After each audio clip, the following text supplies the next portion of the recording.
Welcome back. I'm joined by Championship correspondent Pascal Lemire to preview Saturday's match between Charlton and Reading. Pascal, start with the home side, a really good run of form at the moment. Yeah, it's 4 wins in 5 games now, and obviously going to Blackpool, the pitch is horrendous there. I mean, not many teams have gone there and scored 3 goals because the pitch is so bad, but Blackpool, obviously the worst team in the league, they're all but relegated. It's not mathematically confirmed yet, but Blackpool, Lee Clark knows they're down.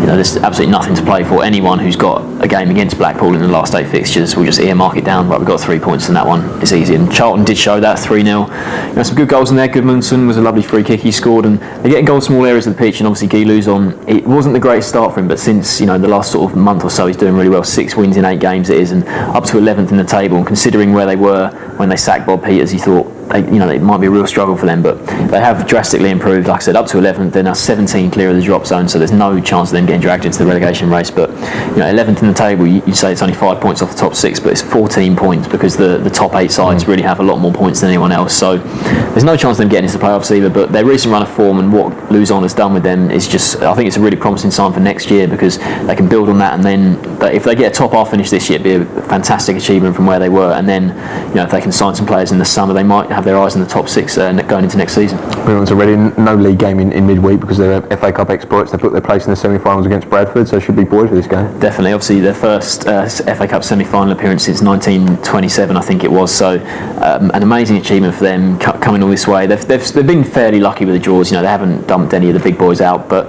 fair play to them for getting as far as they have. Obviously Bradford, they have beaten a lot of the big teams, and it just shows how difficult Bradford are to play. But Reading beating them 3-0 at home like that, massive achievement. I think they did well to not lose at Valley Parade, because the pitch at Valley Parade, obviously Bradford are used to it. They play there week in, week out. So to get a draw there, taken back to Matchday Stadium, that was a good thing. And then 3-0, a very comfortable win it was. McCleary, Robson Kanu and Mackie on the score sheet, 3 decent goals. The second one was quite fortunate with the deflection, but they obviously go through to the semi-final against Arsenal. That's going to be a huge day at Wembley for Reading. Like I said, they haven't been to the semi-finals for that long. They haven't been to many finals. For their fans, it would just be an amazing experience for them. And they're 10 points above the drop zone. They're pretty safe at the moment, but I think what they want to do, they'll maybe try and get a win here and in their games after the international break. They want to be just completely safe, by the time that Arsenal game starts to come around, the semi-final, because as long as they're, as long as they're completely safe by the time that game comes around, they can rest players in the league and get everyone 100% for that Arsenal game, because it's going to be a difficult game, against the holders, one of the best teams in the Premier League at the moment. So what they want to do, they want to be safe, and then they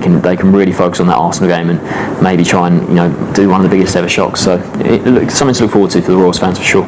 Talking about Reading wanting to be safe, obviously they've still got a little bit of work to do. Do you back them to get anything from this game?